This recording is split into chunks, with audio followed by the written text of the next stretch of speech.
The revenue function has always been this kind of magic, mythical space where marketing does some magic and then you have to do some sleazy sales tactics. Like our language around marketing and sales is not very science-based, predictable, consistent, trustworthy. And so what I wanted to create with the formula was basically an operating system for the revenue function. This is how we build the team. This is how we measure what's working, what's not.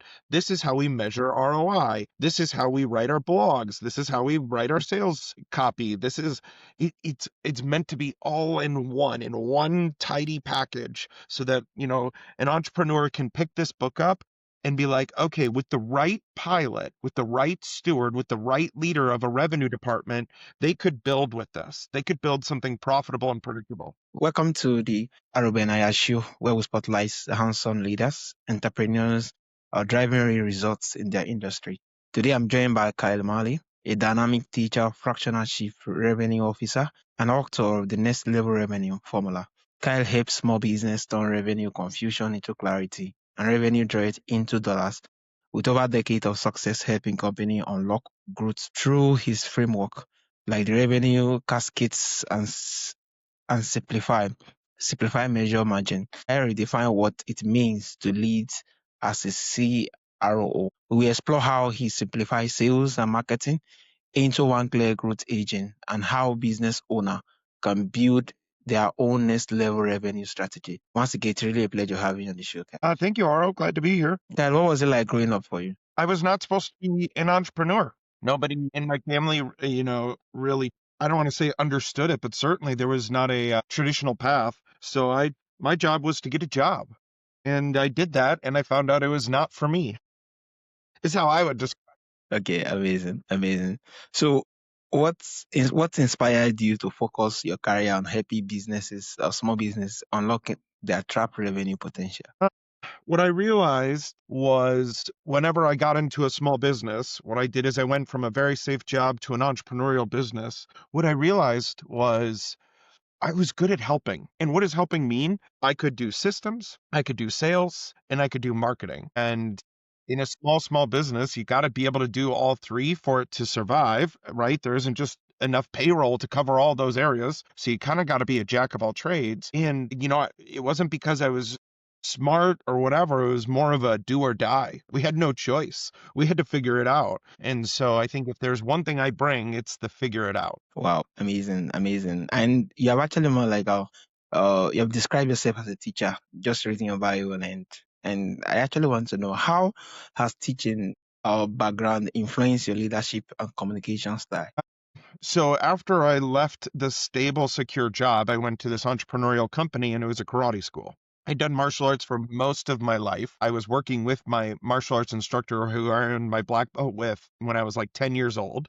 And so now as an adult, I understood systems, but I didn't really know how to teach yet. My family, I have 4 generations of teachers behind me in my family. I married a teacher. So I think teachers kind of in my blood, but I didn't know how to do it. And so my instructor taught me the core concepts of how to teach. And something unlocked in my brain that has been there ever since of I always am thinking of 2 things. One, thinking in terms of how do I teach the teacher? Like the biggest question that was asked was, how do you teach teachers to teach? I know that sounds like a pun or a joke but like a knock joke, but it was how do I teach someone else to teach?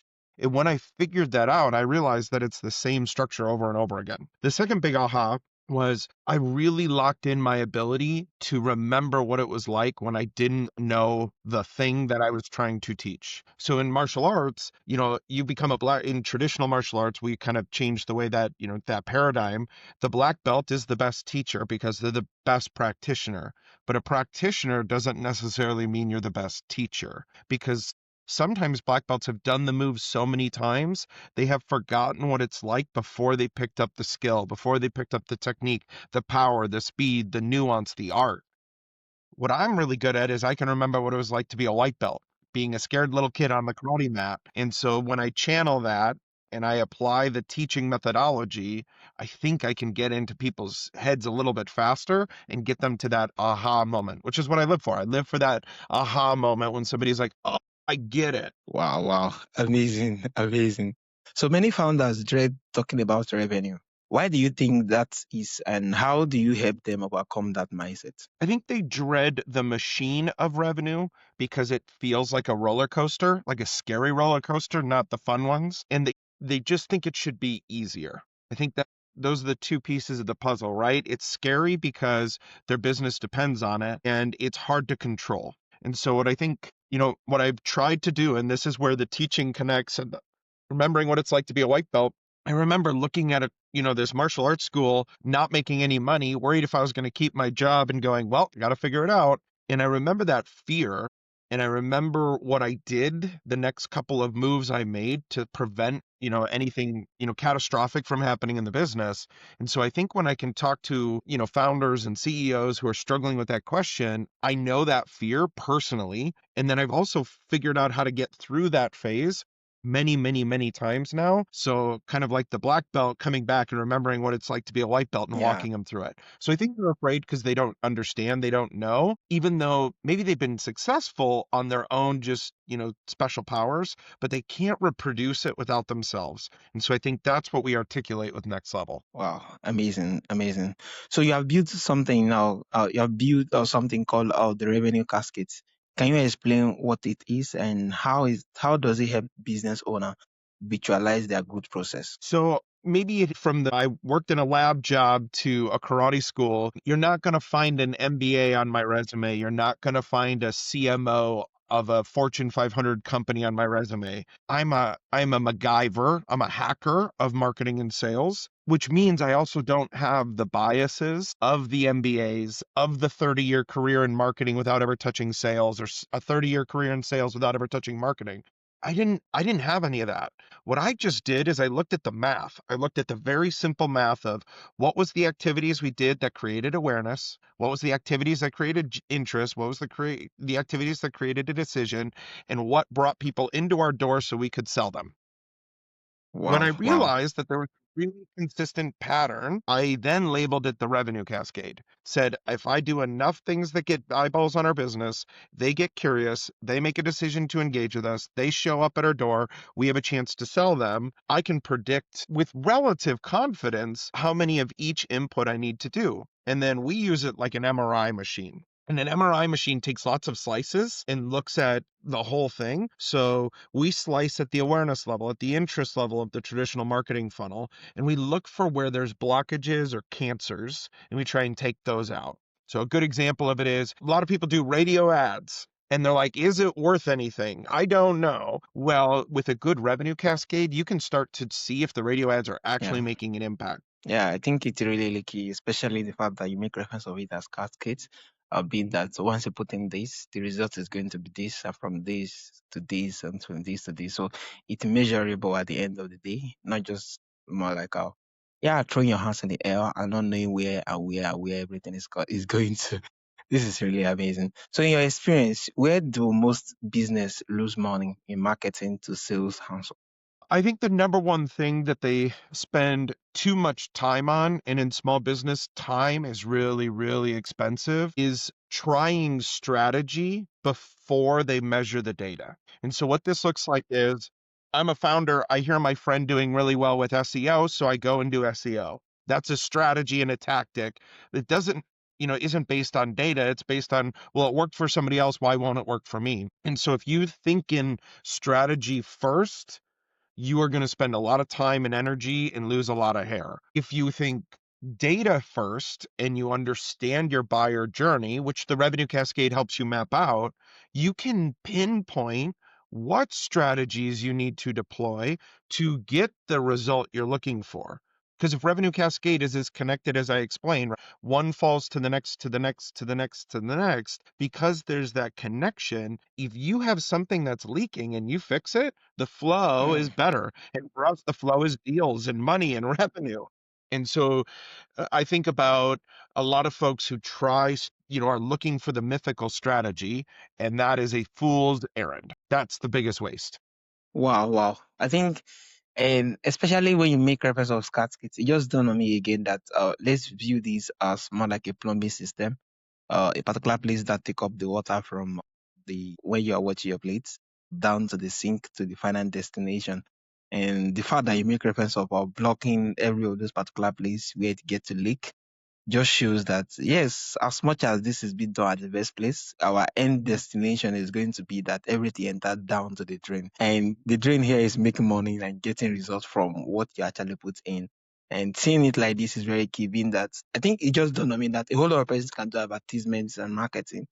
And at the end of the day, don't have a funnel where those things going to lead into. And this is where Cascade come in to actually more like I'll sort it than to actually more like make predictable results at the end of the day. And this is pretty amazing. So you emphasize revenue is more important than just marketing or just sale. Can you unpack that idea for us? Sure. Again, a lot of marketing and sales philosophy that is brought down to the what I would call the entrepreneurial level comes from enterprise, big business. And in big business, having separate marketing and sales probably makes a ton more sense than it does in the entrepreneurial world.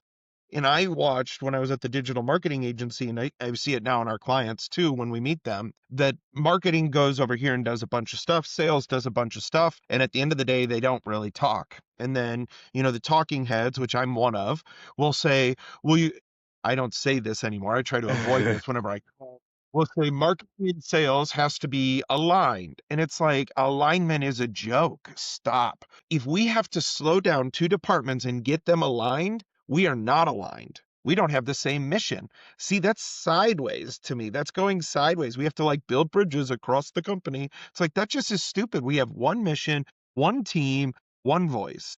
And so I said, we're not going to align. We're going to fuse these things. So there's no longer a separation between marketing and sales. Because do you know who has the best intel of anybody on the planet? And I don't care what a marketer says about this. It's the salesperson in the room. They're the one who's actually hearing the conversations from the target market, from the audience. You can spend a boatload of money on marketing, research, but it doesn't matter until you listen to the person in the room talking to the person who's buying and writing the check. So if the salesperson is excluded from that conversation, you are just wasting energy and time. Marketing sometimes holds their nose up at sales. That's a waste of time. And in small business, we don't have time or dollars to waste. So I said, let's just put everybody in the room, one mission, one team, one voice. And I always, put the caveat of yes, in my obsession of revenue, it's profitable revenue. I'm not a guy who's just saying at all costs we grow. No, no, no, no. We have to grow profitably. And so everything we design is with profit in mind. Because at the end of the day, most of the companies I'm working with are bootstrapped. They're led by founders. Like what's behind this business is a mortgage and a bank account. That's all there is. And so we can't just spend money to spend money to try and buy growth, be hyper efficient at our growth. Again, coming from my entrepreneurial roots, I would have had to have asked my mentor, my instructor, my boss, can you, maybe put a second mortgage on that house so I can go buy us some more growth? And I don't know if it's going to be profitable. Like I would have ever asked that question, never in a million years. So I think at the heart of what we do, it's revenue and it's profitable revenue.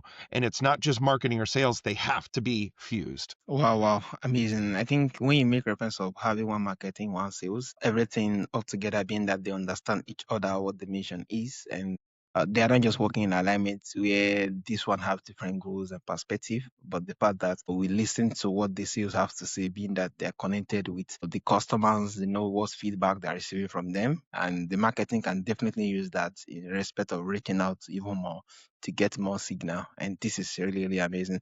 So your book, The Next Level Revenue Formula, promised to simplify revenue growth. What is the main principle behind the formula? Ooh, yeah, thank you.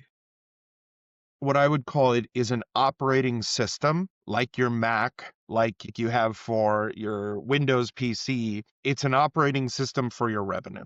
So the revenue function, it's not, this is not an operating system for how you run your business. My gosh, the best one on the planet is EOS. Do that. But the revenue function has always been this kind of magic, mythical space where marketing does some magic and then you have to do some sleazy sales tactics. Like our language around marketing and sales is not very science based, predictable, consistent, trustworthy. And so, what I wanted to create with the formula was basically an operating system for the revenue function. This is how we build the team. This is how we measure what's working, what's not. This is how we measure ROI. This is how we write our blogs. This is how we write our sales copy. It's meant to be all in one tidy package so that, an entrepreneur can pick this book up and be like, okay, with the right pilot, with the right steward, with the right leader of a revenue department, they could build with this. They could build something profitable and predictable. That was my vision. Wow, wow, wow. Amazing, amazing. The fact that you have it robust and they could go through it and see what they could do different to achieve the result they desire. So how do you balance creativity and structure when building a revenue system that still feel human and authentic?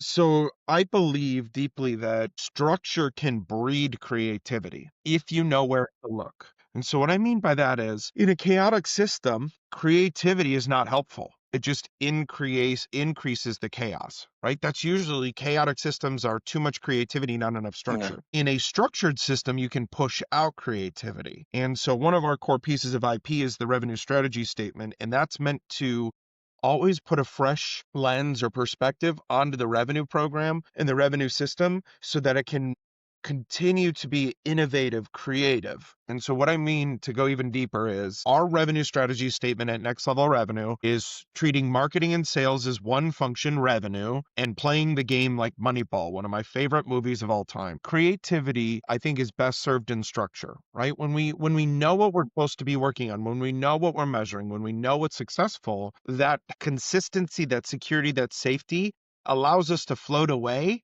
because it's not like we're unsure what we're doing next. I think what we find is there are clever connections that draw people to new yeah, conclusions. And so this just happened with one of my clients the other day. We had a gap in the revenue cascade. We were struggling with getting enough inputs, we didn't have enough folks registered for a program. And so we had done a bunch of marketing and sales to try and get them in, and it hadn't worked. And so one of the team members, and I'm so proud of her, you know who you are if you listen to this, zoomed out for a second and goes, wait a minute, I've seen this problem before.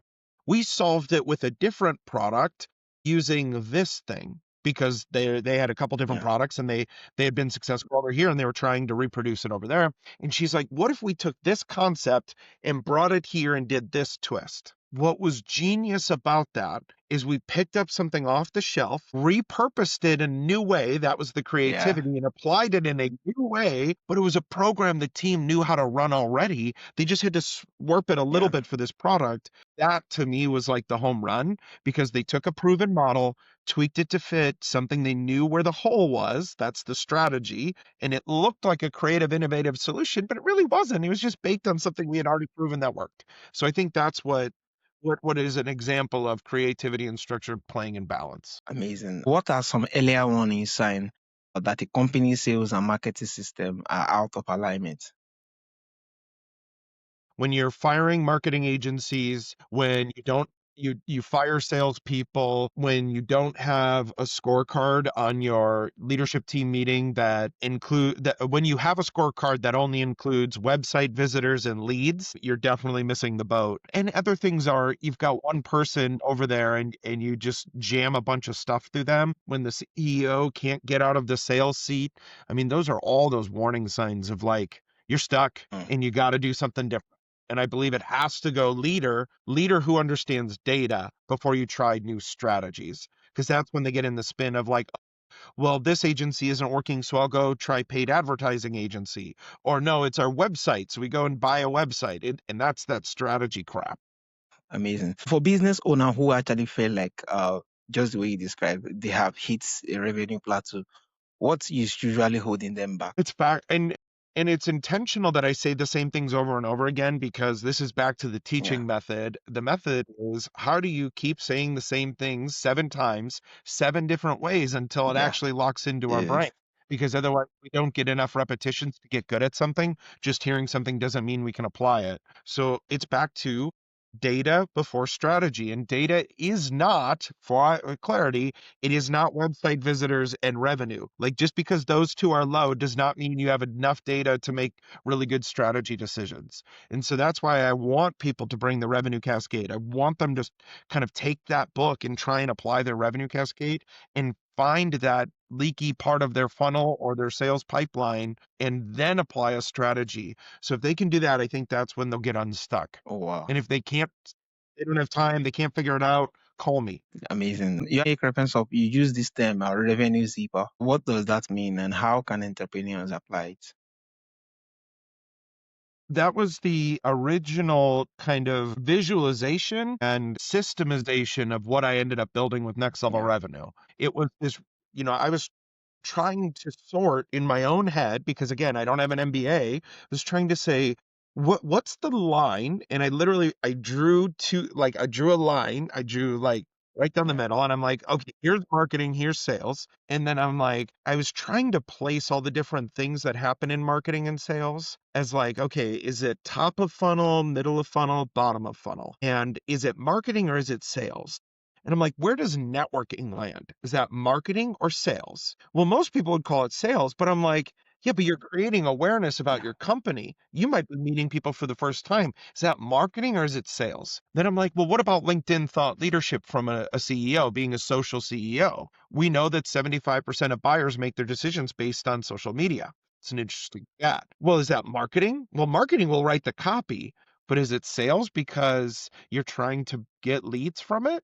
Especially when you do the DM for an appointment, right? Like those kind Yeah. of things. And that's when I realized like what I kept finding was all these things kept trending towards moving across the line. And then I realized that my drawing looked like zipper teeth that had combined. Hmm. And that's when I really got to the visual of marketing plus sales equals revenue. And the revenue zipper is where we not just align, we fuse marketing and sales together and we no longer create distinction between the two. Wow, wow. Amazing, amazing. I think it's the fact that if the both team, which is marketing and sales, mesh together in terms of goals and everything, it can work perfectly towards driving more sales and the revenue get to increase.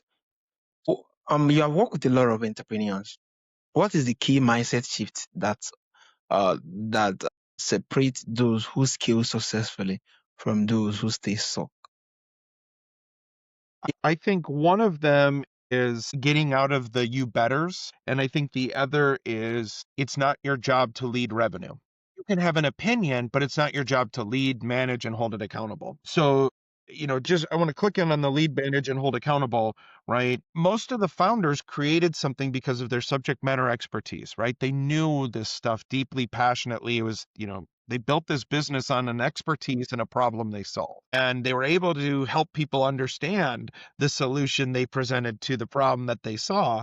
And so at the end of the day, that is marketing and sales. And so it becomes really hard for them to separate that original success from what will take them to the next level. And so if they can get their head around the idea that just because it looks different doesn't mean the problem you are solving and the way you solve it is changed, right? The core is there. The way you bring that out into the world and show the world might have to change, and you don't have to own it. You don't have to lead it. You don't have to manage it.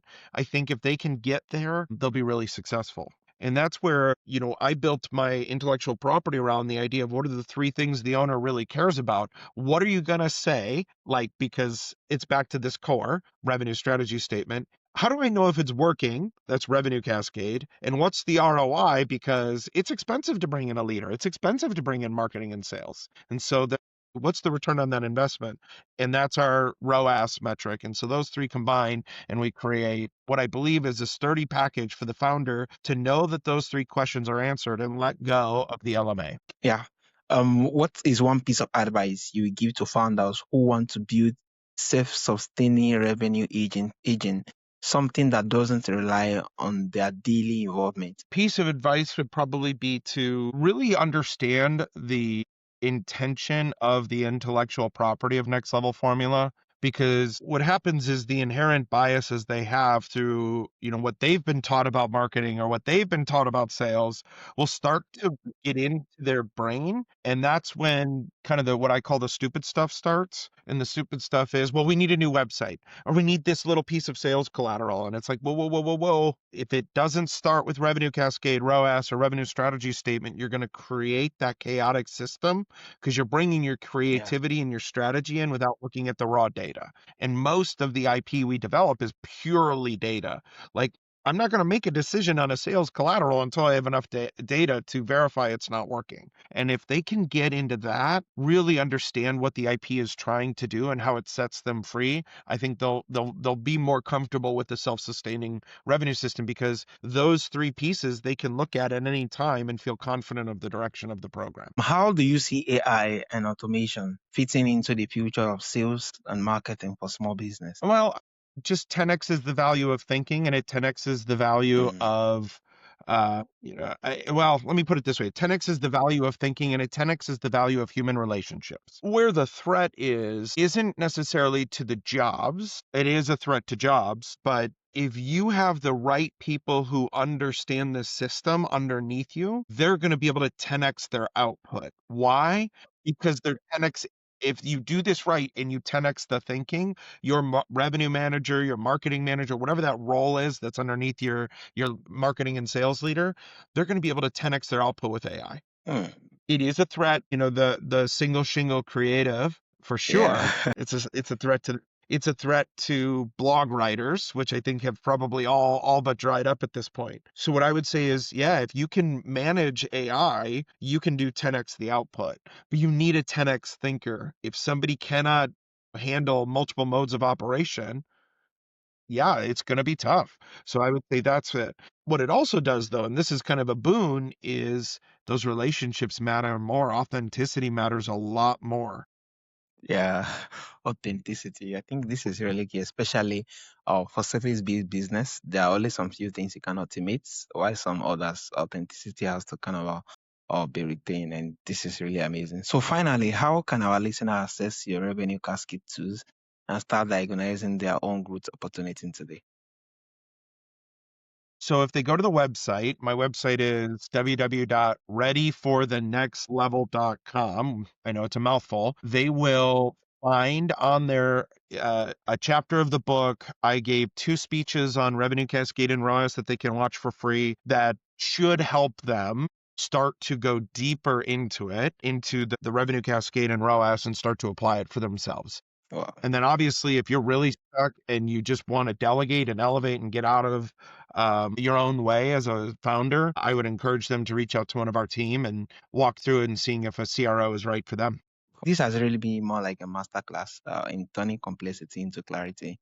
I love how you actually make revenue growth simple, measurable, and achievable for small business owner. To our listener, you can grab Kai's free revenue casket ebook at readyforthenextlevel.com/revenue casket to start unlocking the hidden potential for your business. And as always, if this episode spark an ideas for you, share with another entrepreneurs who's ready to scale smarter. I'm Aro Benaiah, the Aro Benaiah Show, where we keep the conversation real, practical, and focus on growth that lasts. Once again, it's really a pleasure having you on the show, Kai. Hey, I appreciate it. It was nice to spend some time with you, and hopefully your listeners got a bunch of great nuggets that they can use. Yeah.